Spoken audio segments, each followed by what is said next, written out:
It's 1997, the same year Titanic premiered. The Nokia 6110 was released. And Netflix was founded. Yep, Netflix rented DVDs back in the day. Meanwhile, you're just a kid, sitting at your computer, having fun. Life's good. And you think to yourself, maybe I should upgrade my sound card, make my games sound like they're supposed to, and listen to music directly from the computer like a boss. Not like some cassette deck boomer. It's 1997 after all. So you do what any 90s kid would do. Hit up your rich dad with your best puppy eyes negotiation skills until he buys you this.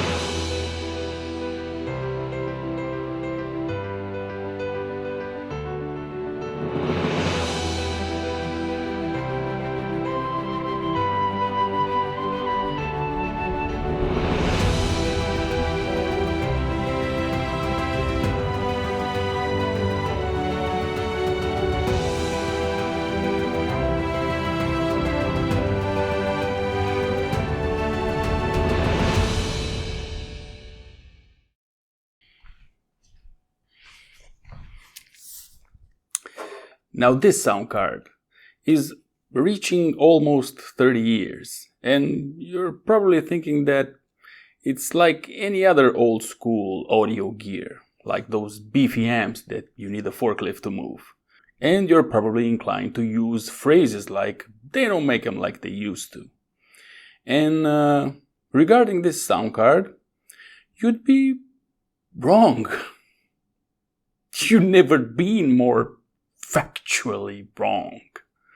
Today, when you look at DAC specs, you see things like signal-to-noise ratio, 134 dB, instead of 126 dB from the last generation. If it's over 100 dB, you can relax, no one's going to hear the difference. But for this beast, it's funny that the retro community actually made a table listing every old school creative sound card, marking all the desirable specs. And if you scroll at the bottom, you see this one's noisy, that one has low noise, and the AWE64 Gold, very low noise. Impressive. But then you notice two things in red, FM and WT. And you think to yourself, wait a minute, isn't this supposed to be the flagship sound card of the 90s? Let me clear things up. Back then, sound cards were built differently. CPUs were slow, so you couldn't waste precious processing power on audio. Instead, the sound card has its own dedicated chips to handle it. When you played a game that used MIDI instructions, the card had two options. First, FM synthesis, where the chip used mathematical formulas to generate sounds. Instruments were made from modulated sine waves, so the result was metallic, kind of 8-bit-ish. Not amazing, but wonderfully nostalgic.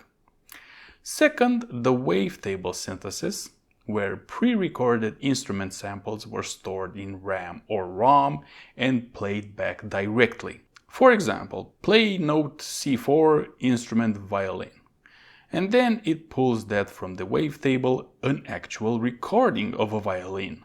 Naturally, it sounds much better. Of course, not all FM synths or wavetables were created equal. The holy grail for FM was the Yamaha OPL3, which this card doesn't have, and the gold standard for wavetable was the Roland Sound Canvas. Unless you had a Roland sound card, you didn't get that sound. You could buy an external Roland module and hook it up to your sound card, or use the cheaper option, the wavetable header, a connector where you could attach a daughterboard loaded with instrument samples. Sometimes it was a very good imitation of Roland, and other times a licensed one if the manufacturer paid for the rights. Our beastly card though? No Yamaha OPL3, instead a proprietary CQM chip, which was trash, and no wavetable header, meaning no external daughterboard support. But hey, at least the audio was clean, no hissing, no cracking, no pops, and that was a big deal back then. And on top of that, the card had 4 megabytes of onboard RAM. What? Yep, 4 megabytes. You could upload custom sound banks into it, basically doing what the wavetable plus daughterboard combo did, but in software. You just had to make sure that the sound banks fit in the memory.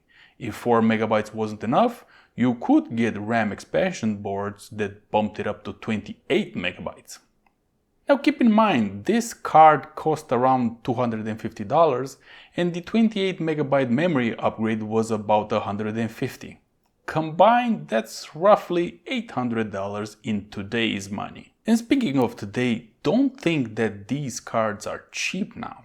Just look at how much people are asking for them on eBay. It's funny how a flagship card had so many cons compared to other sound cards from that era. Why was it desirable? Well, because it had low noise, golden RCA outputs, and expandable RAM, which fixed the wavetable issue since the onboard one was trash. Anyway, if this channel would have been a car channel and we had an old fast car at our disposal, we're basically gonna drag race it against a new car, right? Yep, that's exactly what we're gonna do. So I'm back and actually finished with the testing because I don't want to show exactly how I listen to the setup because I'm using copyrighted tracks and it's just stupid to look at me while I sit on a couch and scratch my head while I listen to music. So everything is already done and I have the setup right out of frame now and show exactly what I did because the actual setup is quite interesting. So let me get the camera off of the tripod and I'll show you right. Okay, so in the left corner we have this monstrosity. Basically we need an old computer because this sound card uses ISA interface. So with the new computers you have PCI Express, and before that you have normal PCI, and before that you had 16-bit ISA. And we need this type of computer, and this is the Pentium processor running at the full speed of 233 megahertz. Yep, and on the right corner we have what is this? An Eversolo DMP A6 Gen 2 DAC.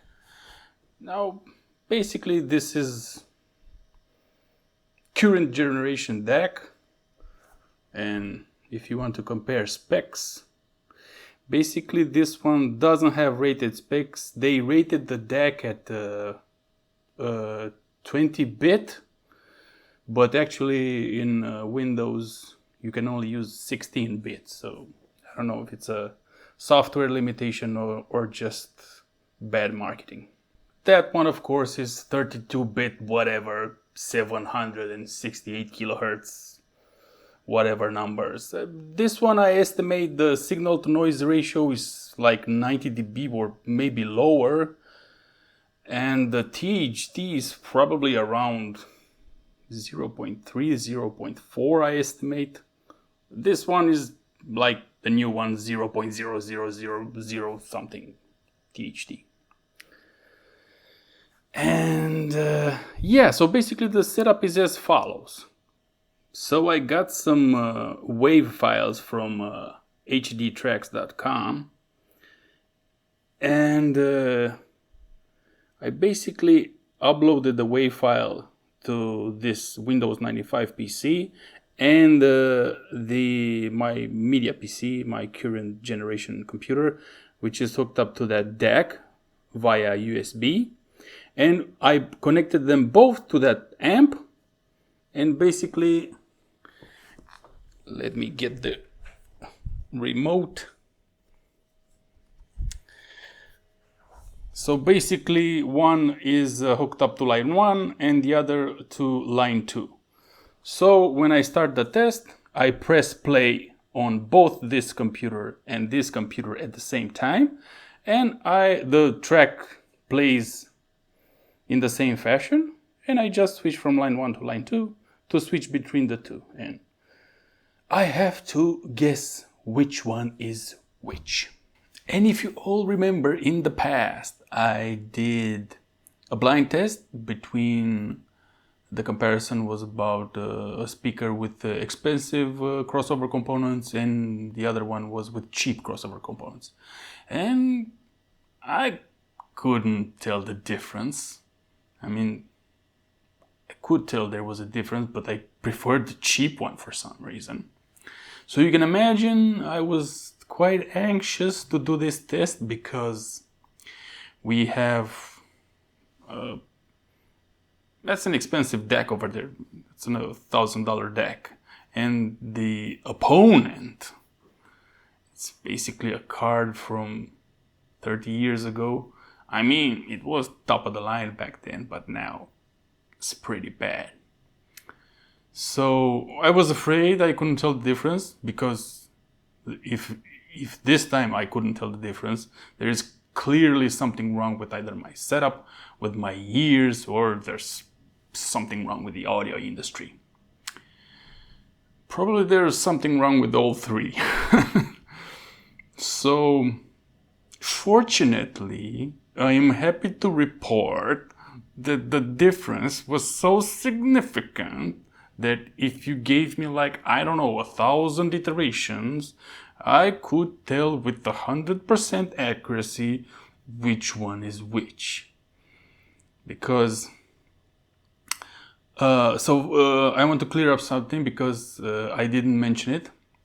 Before doing the A/B testing, I calibrated the sound level, so the amplifier level stayed the same, and I use a microphone, use a 1 kilohertz test tone on both setups, and try to match 90 dB.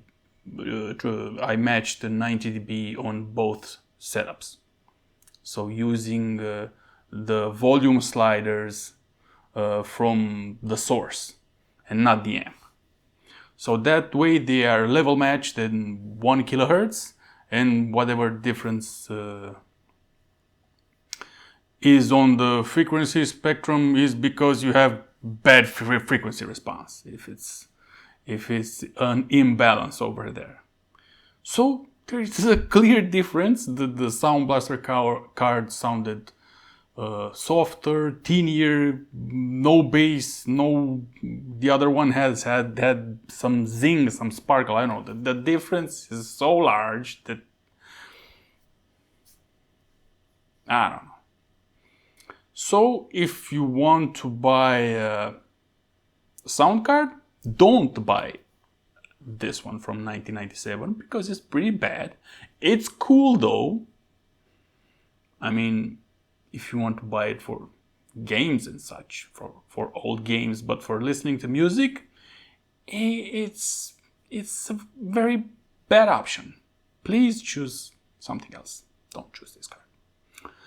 So I hope you like my testing and my feedback on the matter. And don't forget to like and subscribe to the channel, and I'll see you next time. Peace!